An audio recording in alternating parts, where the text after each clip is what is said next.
En los últimos años, de 30 años para acá, ha habido muchas películas, muchos libros, muchos documentales acerca de la vida de Jesús.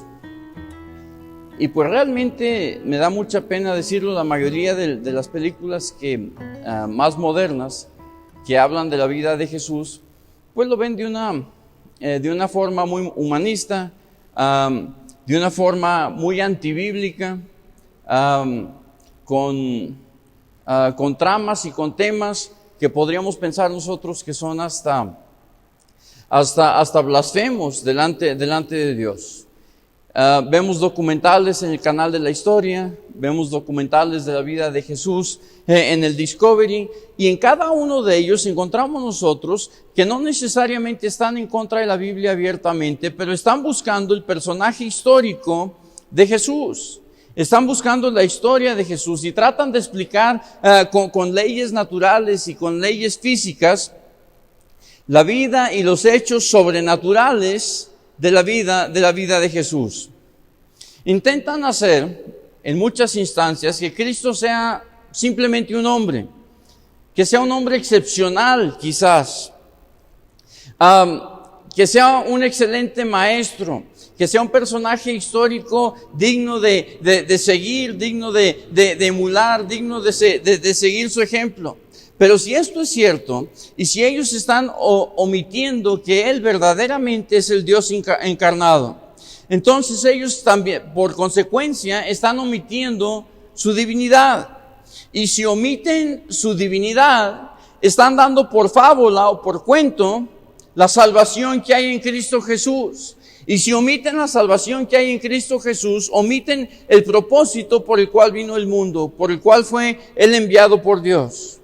Y no nos debe de sorprender que personas que tenían una preconcepción, una idea preconcebida de un hombre natural, no de un hombre sobrenatural, que era Jesucristo, entonces lo vamos a ver reflejado en sus documentales como un hombre común y corriente.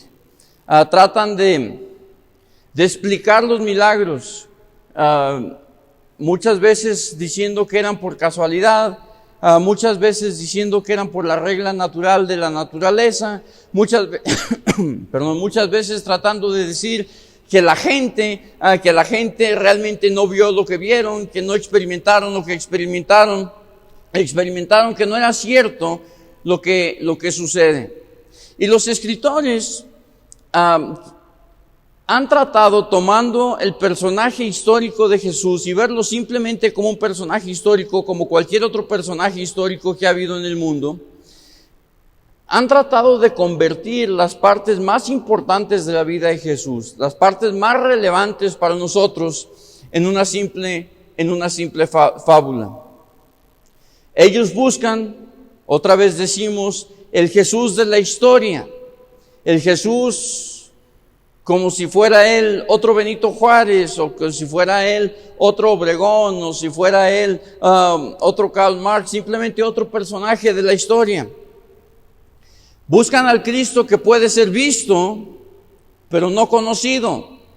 Buscan al Cristo que puede ser perseguido, que puede ser buscado, pero no encontrado en la realidad de quién Él verdaderamente es. Haciendo esto, ellos fallan en encontrar el verdadero Jesús, porque lo están buscando fuera de la Biblia, lo están buscando fuera del contexto bíblico da para Él. Los evangelios para nosotros nos dan un récord infalible, nos dan un récord inerrante, nos dan un récord divinamente inspirado de la vida de Jesús y de lo que realmente sucedió en la vida de Jesús. Nosotros la verdad de Dios no la encontramos directamente en los comentarios. La verdad de Dios no la vamos a encontrar en los documentales. La verdad de Dios no la vamos a encontrar en las películas o en los comentarios. La verdad de Dios la encontramos en la misma palabra de Dios, divinamente inspirada a hombres que escribieron el récord preciso que Dios quería que nosotros supiéramos. En nuestro texto podemos ver que Jesucristo era totalmente humano. Entonces vamos a ver Lucas capítulo 5 de los versículos 1 al 11. Dice así: aconteció que estando Jesús junto al lago de Genezaret, El gentío se agolpaba sobre él para oír la palabra de Dios. Y vio 2 barcas que estaban cerca de la orilla del lago, y los pescadores, habiendo descendido de ellas, lavaban sus redes. Entrando en una de aquellas barcas, la cual era de Simón, le rogó que la apartase de la tierra un poco, y sentándose enseñaba desde la barca a la multitud. Y cuando terminó de hablar, dijo a Simón: boga mar adentro, y echad vuestras redes para pescar. Respondiendo Simón le dijo: Maestro, toda la noche hemos estado trabajando, y nada hemos pescado, mas en tu palabra echaré la red. Y habiendo hecho, encerraron gran cantidad de peces, y su red se rompía. Entonces hicieron señas a los compañeros que estaban en la otra barca para que viniesen a ayudarles, y vinieron, y llenaron ambas barcas, de tal manera que se hundían. Viendo esto, Simón Pedro cayó de rodillas ante Jesús diciendo: apártate de mí, Señor, porque soy hombre pecador. Porque por la pesca que habían hecho, el temor se había apoderado de él y de todos los que estaban con él. Y asimismo de Jacobo y Juan, hijos de Zebedeo, que eran compañeros de Simón. Pero Jesús dijo a Simón: no temas, desde ahora serás pescador de hombres. Y cuando trajeron a tierra las barcas, dejándolo todo, le siguieron. Vamos a orar. Padre, te damos gracias en esta mañana por tu palabra. Te damos gracias porque es inerrante, porque es infalible y porque es relevante en nuestras vidas en junio del 2021. Gracias, Señor, que tu palabra no pasa de relevancia y jamás deja de ser efectiva y eficaz en nuestras vidas. En el nombre de Jesús pedimos. Amén. Tomen asiento, hermanos. Entonces nosotros podemos ver en este texto que Jesús era totalmente hombre. Y hay ciertas evidencias que vemos nosotros que nos identifican como hombres y como mujeres, como seres humanos. Jesucristo, viendo que Jesucristo estaba a las orillas del lago de Genezaret y que estaba predicando y que a la gente se le acercaba más y más para poder escuchar lo que él estaba diciendo, podemos ver nosotros que ellos lo veían como hombre, que él caminaba como hombre, que platicaba como hombre y que la gente que estaba junto con él lo aceptaban como hombre. El texto también nos dice que era mucho más que un simple hombre, que era mucho más que un simple ser humano. En la historia de la gran pesca del mar de Galilea, nosotros vemos los atributos, 5 atributos divinos de Dios. Hoy vamos a hablar de 4 de ellos, pero vemos atributos divinos de Dios que se manifestaron en la persona de Jesucristo en este relato.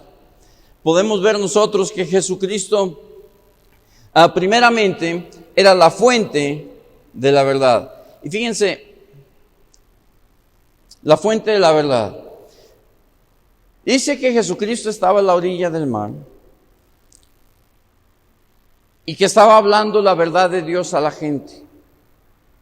Y la gente no lo podía escuchar del todo bien y se acercaban, se agolpaban en contra de él.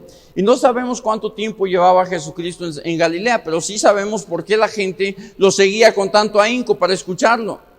Él llevaba suficiente tiempo en Galilea como para echar fuera al demonio de la sinagoga. Había sanado a la suegra de Pedro. Había sanado muchos al ponerse el sol, dice la Biblia, y predicaba en las sinagogas de Galilea. Entonces la gente sabía de Jesucristo, sabía del mensaje de Jesús, sabía de los hechos sobrenaturales y los milagros que Jesucristo había realizado. Y esto causaba que grandes multitudes de gente lo siguieran. Josefo, el historiador judío, dice que en los tiempos de Jesús en Galilea, ellos tenían una población de aproximadamente 3 millones de gente. Yo creo que es uno de los errores que siempre vemos en las reproducciones de las pláticas y de las predicaciones y de las exposiciones de Jesucristo, que lo muestran a la orilla del mar con 50, 60 gentes escuchando. La verdad es que había un mundo de gente que vivía en Galilea. Y la probabilidad de que hayan sido quizás hasta miles, pues vemos que alimenta a 5,000 hombres, más sus esposas, más sus hijos. La gente se agolpaba, se juntaban cientos y miles de gentes para escuchar a Jesús. Y los de atrás no escuchaban y empezaban a empujar a los de adelante para poder acercarse, para oír la palabra de Dios que Jesucristo estaba diciendo. Ellos no tenían distracciones, no había televisión, no había cine, no había cosas para distraerlos en el mundo. La mayoría de ellos eran gente del campo, se dedicaban a trabajar el campo, se dedicaban a trabajar y a atender sus familias y a ir a la sinagoga. Realmente no tenían otra cosa que hacer. Cuando Jesús llegaba a su área, llegaba a su región, pues Jesús era un comunicador excelente. Jesucristo hablaba a la gente le gustaba cómo Jesucristo hablaba. Dice Juan capítulo 7, versículo 46, que la gente veía que Jesús hablaba como alguien que hablaba con autoridad, que nunca habían escuchado que nunca habían escuchado a un hombre que hablase como Jesucristo hablaba. Entonces la gente se agolpaba en contra de él, lo empujaba acercándose al mar. A lo mejor ya estaba él entrando en el agua, pudiendo separarse un poquito de la gente para continuar hablando. Y la gente escuchaba a Jesucristo porque ellos decían, y nos dice nuestro texto, que ellos sabían que estaban escuchando la palabra de Dios. Es decir, que ellos sabían que estaban escuchando palabras que provenían directamente de Dios. Y cuando ellos escuchaban a Jesucristo, no solamente estaban escuchando las palabras del Padre, sino que estaban escuchando las palabras del Hijo. Estaban escuchando las palabras de Dios mismo para ellos.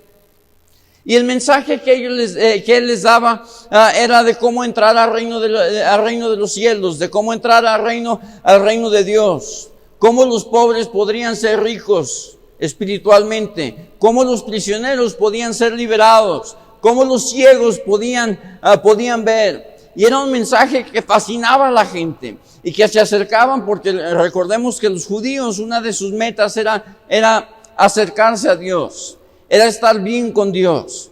De hecho, podemos ver en la secta fariseica que ellos habían creado cientos de leyes, cientos de reglas para poder mantener y primeramente el control sobre la gente, pero de alguna manera sentir que se estaban acercando a través de sus obras, a través de su buen comportamiento, de su buena conducta, acercarse a Dios. El pueblo buscaba a Dios. No sabían al Dios que estaban buscando, pero lo buscaban. Nosotros lo podemos ver en las culturas antiguas de todo el mundo y muchas veces hasta en las culturas modernas, que todo mundo está buscando a Dios, aunque no sepan exactamente a qué Dios están buscando. Podemos ver en los tiempos prehispánicos que en México tenemos reliquias de grandes pirámides que existen porque ellos estaban buscando a Dios. Ellos estaban errados, pensaban que Dios era el sol, pensaban que Dios era la luna, pensaban que Dios era el jaguar, pero hacían un esfuerzo por conocer a Dios. Juan capítulo 5, versículo 24 nos dice, de cierto os digo, decía Jesucristo, el que oye mi palabra y cree al que me envió, tiene vida eterna. Y no vendrá condenación, mas ha pasado de muerte a vida. Este era un mensaje que ellos nunca habían escuchado.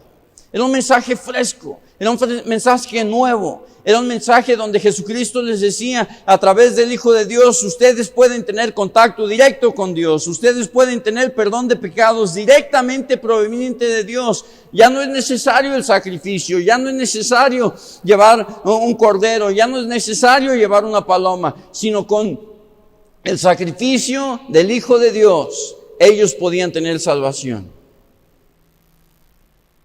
Entonces la primera cosa que vemos de Jesucristo, que era el portador de la verdad y de la palabra de Dios. La segunda cosa que podemos ver es que Jesucristo muestra en este texto su omnisciencia. Su omnisciencia es que todo lo conoce, que todo lo sabe. Y fíjense que cada vez que Dios muestra uno de sus atributos en nuestras vidas, y que los muestra diariamente en nuestras vidas, que nosotros no nos demos cuenta es otra cosa.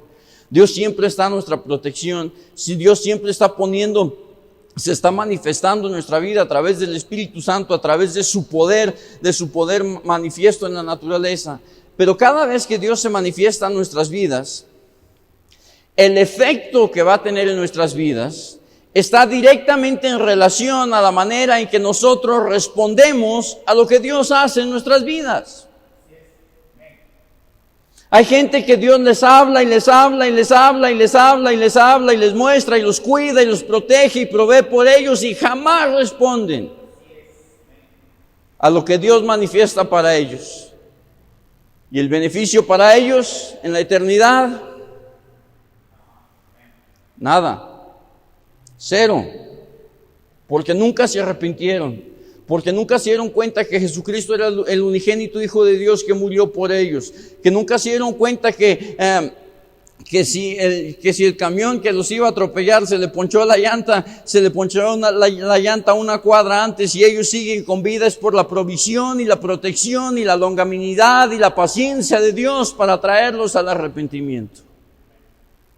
Cada vez que Dios actúa en nuestras vidas, el resultado eterno para nosotros lo encontramos en nuestra reacción hacia Él. No era una chiripa o al azar que Jesucristo entra a la barca de Simón Pedro. Jesús de antemano sabía quién era Simón Pedro. Jesús de antemano sabía cuál iba a ser su rol y su propósito y su trabajo dentro de su obra. Es más, Jesucristo sabía que Simón Pedro iba a morir martirizado por su causa. No era al azar que entró en ese preciso barco. No era al azar que habló directamente con Simón Pedro. Jesucristo sube a la barca de Simón Pedro y entrando a su barca también entra en su vida para darle un cambio de vida y vida eterna. Fíjense, Jesús de antemano sabía dónde estaban los peces, no tenía que ir a andar buscando dónde estaban. Y si no sabía, y si no estaban exactamente donde Simón puso el barco, pues Jesús los trajo para que pudieran estar ellos, para que solitos se metieran en las redes. Fíjense, yo veo algo muy interesante aquí. ¿Por qué le dice Jesús boga mar adentro? ¿Por qué le dice Jesús lanza tus redes? ¿Qué acaso no hubiera sido un mayor milagro que en la orilla del mar Jesucristo hubiera dicho, peces, súbanse al barco? Y se llena el barco de peces. ¿Que no hubieran quedado más asombrados? ¿Que no hubiera sido quizás a la vista de los hombres un mayor milagro? Pero le dice a Pedro, haz algo que tú no quieres hacer. Que Pedro le dice, estamos cansados, trabajamos todas las noches, ya lavamos las redes, ya nos íbamos a ir a dormir. Es más, cuando le dice maestro al principio, la palabra que usa en griego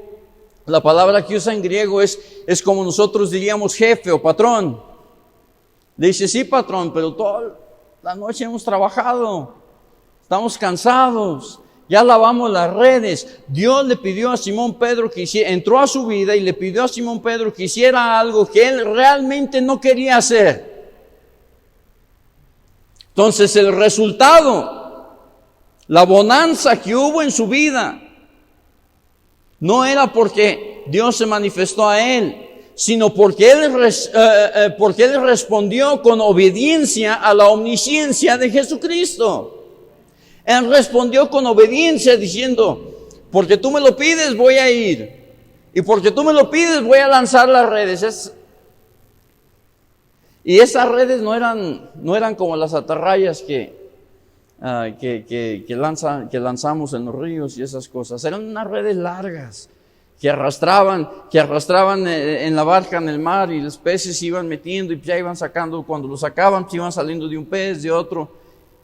Eran grandes redes, era trabajo hacerlo. Pero por la obediencia de Simón Pedro,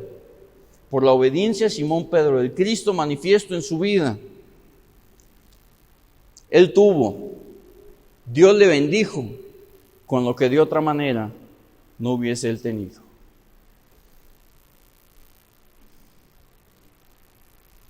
¿Cuántas veces nos dice Dios, nos enseña que hay un trabajo por ahí para nosotros. Y estamos nosotros pensando, estoy cansado, no tengo ganas. Ha sido una semana difícil, estamos en pandemia. Y no lo hacemos. No obedecemos a la omnisciencia de lo que Dios está dirigiendo en nuestras vidas, porque Dios ya sabe lo que va a suceder si obedecemos. Dios ya tiene planeado para nosotros lo que va a suceder en nuestras vidas si nosotros obedecemos. Dice la Biblia que habiéndolo hecho entraron una gran cantidad de peces en el barco. Eran tantos peces que no podían subir la red por ellos solos. Y que tuvieron que llamar a otras personas para echarlos en la barca de ellos y en la otra, y se llenaron las dos barcas. Nunca habían visto algo así.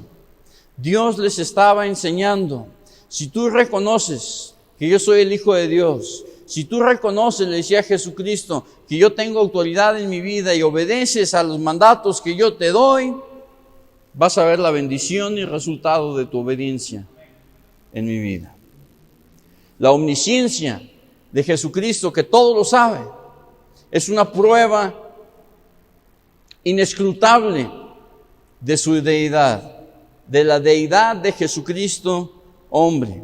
Los discípulos lo decían en Juan capítulo 16, versículo 30, decía, ahora entendemos que sabes todas las cosas y que no necesitas que nadie te pregunte. Por eso creemos que saliste de Dios. Ellos estaban reconociendo la omnisciencia de Jesucristo, que Él sabía todas las cosas. La segunda cosa que vemos es que Jesucristo, en este texto, es que Jesucristo es omnipotente. Y que ante la omnipotencia de Jesús, Simón Pedro obedeció con trabajo, con obra. El versículo 6 nos dice que habiendo hecho, encerraron gran cantidad de peces y la red se rompía. El versículo 7 nos dice que hacían señas a los compañeros que estaban en la barca que viniesen a ayudarles, y vinieron y llenaron ambas barcas, de manera que se hundían. Fíjense, la obediencia, la bendición de la obediencia de Simón Pedro al mandato de Jesús produjo en él más trabajo. ¿Cómo está eso? El resultado de la obediencia de Simón Pedro al mandato omnisciente de Jesucristo en su vida produjo más trabajo. Y era un trabajo bueno para él, era un trabajo que le causaba alegría, era un trabajo que seguramente le causaba euforia, subir peces a la barca. Pero era trabajo, era tanto trabajo que no lo pudo hacer solo. Era tanto trabajo que tuvo que llamar a otros para que le vinieran a ayudar, y ellos también ayudándole a él, ante la bendición de Dios, basado en su obediencia al mandato de Jesucristo, también fueron partícipes de la bendición que él tenía. El tamaño de los peces, la cantidad de los peces era increíble para ellos. Ellos nunca habían visto algo igual. Jamás había sucedido para ellos. Pero ellos con eso se dan cuenta que Jesucristo tenía control. Jesucristo tenía control, Jesucristo tenía poder sobre la naturaleza. Cuando se les empieza a olvidar después, encontramos que Jesucristo usaba el mar mucho para mostrarles su poder sobre la naturaleza. Después estaban ellos otra vez en el mar y se levanta un gran viento huracanado, dice la Biblia, y que estaba Jesucristo durmiendo en la barca y que le fueron a despertar porque tenían miedo, porque sentían que se hundía la barca, y le decían, Señor, ¿qué no ves que vamos a perecer? ¿No tienes miedo? Y Jesucristo se levanta y le habla. Yo siempre me lo había imaginado, me lo imagino todavía, Jesús parándose y gritándole al viento, viento para. La Biblia dice que les habla, como nosotros hablamos. Simplemente dijo, viento, estate quieto, y se estuvo quieto. No era necesario que levantara las manos o que gritara, porque Él es todopoderoso, y les mostró en este día por primera vez a Simón Pedro y a otros que iban a ser sus discípulos en ese día, que Él tenía poder sobre la naturaleza, que Él era todopoderoso. En Nehemías capítulo 9, versículo 6, nos dice: tú solo eres Jehová. Tú hiciste los cielos y los cielos de los cielos con todo su ejército, la tierra y todo lo que está en ella, los mares y todo lo que hay en ellos. Y tú vivificas estas cosas y los ejércitos de los cielos te adoran. La Biblia nos dice que Jesucristo tenía potestad en los cielos y en la tierra. De hecho, Él lo dice en Mateo capítulo 28, justamente cuando asciende al cielo y nos da la gran comisión a la iglesia. Dice: toda potestad, todo poder, toda autoridad me es dado en los cielos y en la tierra. Y nos envía a ser obedientes a su mandato de omnisciencia en nuestras vidas. Cuando Jesús habló con los discípulos, en ese preciso momento dándole la gran comisión, Él sabía que a través de la obediencia de ellos, hoy estaríamos nosotros aquí. Él sabía que por la obediencia de ellos, en miles y millones de lugares en todo el mundo, iglesias cristianas estarían reuniéndose hoy para alabar a Dios con su voz y para escuchar su palabra predicada. Porque Él sabía que esos hombres iban a ser obedientes al mandato de omnisciencia que Él daba en sus vidas. Y mediante la obediencia se produjo trabajo. Ellos trabajaron toda su vida en la obra del Señor. No siempre tuvieron. No siempre les iba bien. De hecho, la mayoría de ellos murieron martirizados. Pero obraron toda su vida, sabiendo que a través de su obediencia y de su obra, que Dios iba a traer bendición a su vida, y no solo a las de ellos, sino a las personas que estaban alrededor de ellos. Yo estoy seguro que todos los días de su vida, cuando se levantaba Simón Pedro y sabía que tenía que ir a enfrentarse a la multitud, a hablar la palabra de Dios, se acordaba de este día en que Dios le había mostrado su poder a través de una gran pesca. Cuando se levanta en Jerusalén en el día de Pentecostés a predicar, Él seguramente pensaba que quizás lo iban a matar como habían matado al Cristo. Seguramente se acordó de este día, donde Dios mostró que sabe todas las cosas, donde Dios mostró que tiene poder sobre todas las cosas que hay en el mundo, y donde Dios mostró la santidad de Jesucristo en la vida de Simón Pedro. Fíjense que viendo Simón Pedro esto, dice la Biblia en el versículo 8, viendo la gran bonanza de pescados, viendo que Jesús sabía dónde poner la barca, viendo que los pescados se metieron a la red y que era grande la bonanza en sus vidas, viendo esto, cayó de rodillas ante Jesús diciendo: apártate de mí, Señor, porque soy hombre pecador. Él reconoció la santidad de Jesucristo. Ya no le dice, al principio le dijo maestro, que era jefe, patrón. Aquí le dice Señor. Palabra reservada para la santidad. Y se arrodilla delante de Él y le dice: apártate de mí, no te acerques mucho, porque yo soy un hombre pecador. Ante la santidad de Jesucristo, Pedro reacciona reconociendo su deficiencia, su falta, su inhabilidad de estar en la presencia de la santidad de Dios. Pedro se da cuenta que estaba cara a cara con el Dios de la creación. Pedro se da cuenta que estaba cara a cara con el mismo Hijo de Dios, con el Cristo, con el Mesías prometido. Pedro sabía en ese preciso momento que si Jesús podía ver el fondo del mar, también podía ver el fondo de su corazón. Podía ver el pecado y la rebeldía que había dentro de él. La Biblia dice que se arrodilló, que cayó en posición de adoración delante de Jesús. Él reconoció su reacción a la santidad de Jesucristo, era conocer su posición espiritual pecadora delante de Jesús. Y yo creo que esto es un mensaje hoy para Para las personas que no conocen a Cristo como su Salvador, que Dios te está cuidando, que Dios te está amando, que Dios está velando por los detalles de tu vida, para que tú reacciones en obediencia a Él, pidiéndole perdón de tus pecados. La Biblia dice que Dios, habiendo pasado por alto estos tiempos de ignorancia, ahora manda a todo hombre en todo lugar a que se arrepiente. Es un mandato de Dios para nosotros. Que nosotros podamos responder con obediencia a Él, arrepintiéndonos de nuestros pecados, creyendo que Jesucristo es el Hijo de Dios para tener perdón de pecados y vida eterna. Pero también es un mensaje para los creyentes. También es un mensaje para mí y para usted. Dios está obrando diariamente en nuestras vidas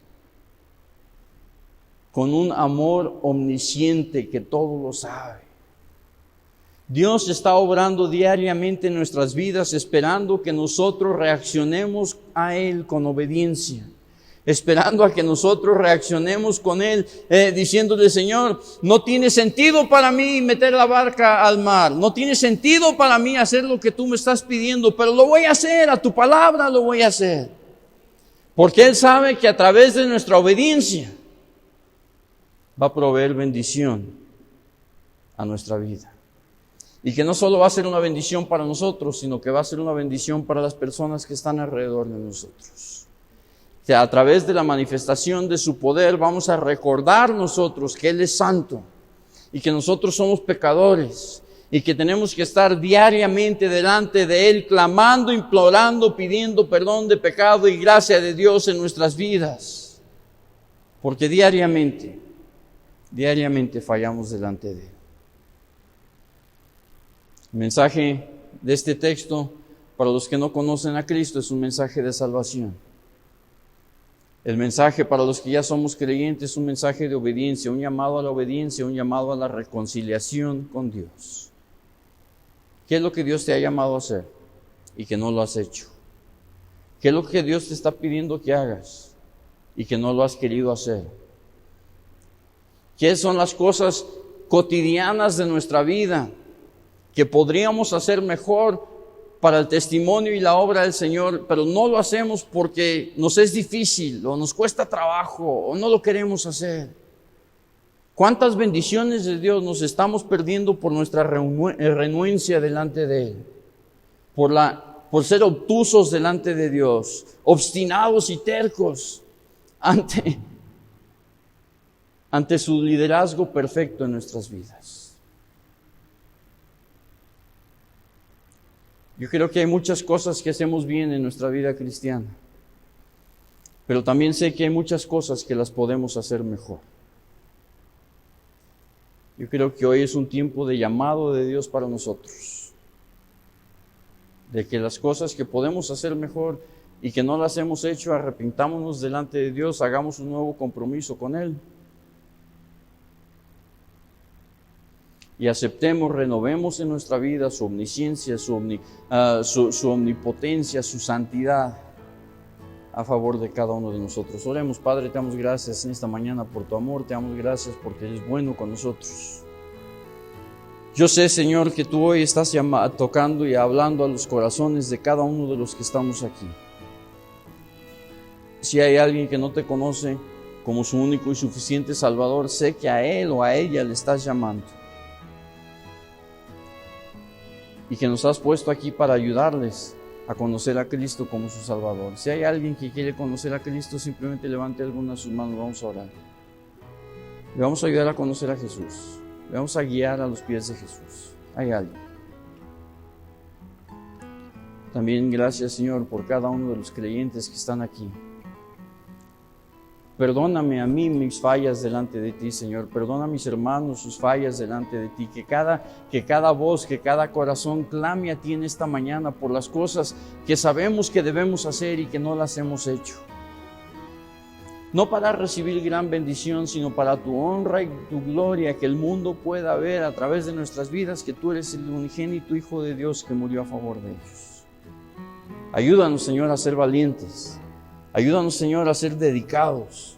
Ayúdanos, Señor, a ser obedientes y a ocuparnos de las cosas que tú nos has dado a hacer. Todo esto lo pedimos en el nombre de Jesucristo, que murió en la cruz por nuestros pecados. Amén. Que Dios les bendiga, hermanos.